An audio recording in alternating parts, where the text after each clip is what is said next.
Bonjour tout le monde, je suis Laetitia de la société Agissez pour vos droits. Aujourd'hui, je vais vous parler des nouvelles règles qui s'appliquent au cas d'abandon de poste. Mais tout d'abord, je vous rappelle que je propose des prestations pour vous accompagner dans la résolution de vos litiges de la vie courante à des prix très abordables et qui vous permettront de récupérer des sommes parfois très importantes. Je vous donne rendez-vous sur mon site web agissezpourvosdroits.fr et notamment dans la foire aux questions où vous aurez toutes les explications nécessaires sur l'utilisation du site et sur les services proposés. Entrons maintenant dans le vif du sujet. Lors de la rupture d'un contrat de travail, le salarié bénéficie de certains droits en fonction de la cause de la rupture. Le licenciement donne droit aux indemnités de licenciement, sauf s'il s'agit d'un licenciement pour faute grave. Le licenciement donne droit aux indemnités de congés payés acquis et il donne droit à l'octroi des allocations de retour à l'emploi. Seule la démission prive les salariés de leur droit aux allocations chômage, sauf dans certains cas particuliers, mais nous n'entrerons pas dans les détails aujourd'hui. Jusqu'à très récemment, les personnes qui pratiquaient l'abandon de poste faisaient l'objet, dans la majorité des cas, d'un licenciement pour faute simple ou pour faute grave. Dans les deux cas, cela leur permettait donc de bénéficier des allocations de retour à l'emploi, à condition de répondre aux autres critères d'octroi, bien évidemment. Toutefois, la loi du 21 décembre 2022 portant mesures d'urgence relatives au fonctionnement du marché du travail en vue du plein emploi est venue modifier le cadre de l'abandon de poste.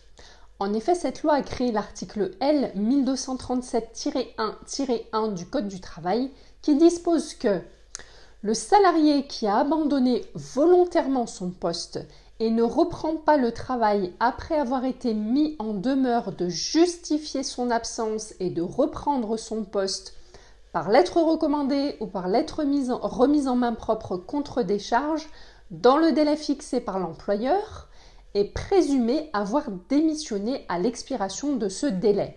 Le salarié qui conteste la rupture de son contrat de travail sur le fondement de cette présomption peut saisir le conseil de prud'homme. L'affaire est directement portée devant le bureau de jugement qui se prononce sur la nature de la rupture et les conséquences associées. Il statue au fond dans un délai d'1 mois à compter de sa saisine. Le délai prévu au premier alinéa ne peut être inférieur à un minimum fixé par décret en Conseil d'État. Ce décret détermine les modalités d'application du présent article. Qu'est-ce que cela signifie ? Depuis l'entrée en vigueur de cette loi, le 23 décembre 2022, le salarié est donc présumé avoir démissionné lorsqu'il pratique l'abandon de poste volontairement. L'employeur peut donc appliquer les dispositions de ce nouvel article pour faire valoir la démission du salarié. Néanmoins, il conserve le choix de le licencier pour faute. Qu'en est-il de cette notion d'abandon volontaire ? Cette précision est importante car elle exclut de fait tous les cas de salariés qui s'absenteraient pour des motifs légitimes. Ces motifs légitimes sont définis par la jurisprudence et ont été repris dans la décision du Conseil constitutionnel du 15 décembre 2022 qui a validé la conformité de cette nouvelle disposition insérée dans le Code du travail.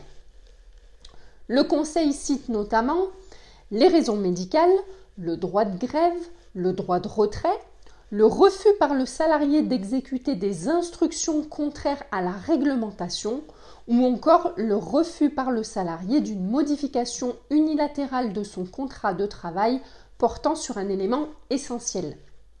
Bien évidemment, si vous considérez que votre cas relève d'un motif légitime, vous êtes tenu de le faire savoir à votre employeur.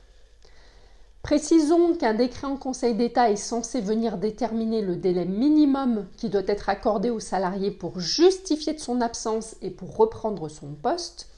Toutefois, il n'a pas encore été adopté, mais cela ne saurait tarder. Vous avez donc compris que l'abandon de poste comporte désormais quelques risques pour ceux qui souhaiteraient le pratiquer. Il est donc préférable de trouver un terrain d'entente avec votre employeur si vous souhaitez quitter l'entreprise tout en ayant la garantie que vous bénéficierez de vos allocations de retour à l'emploi. Voilà tout pour ce sujet concernant l'abandon de poste. Si vous avez besoin de mes services, rendez-vous sur mon site web notamment dans la foire aux questions pour en savoir plus sur mes prestations. Vous aider à obtenir gain de cause dans vos litiges sera un réel plaisir. Abonnez-vous, likez, partagez et à très bientôt.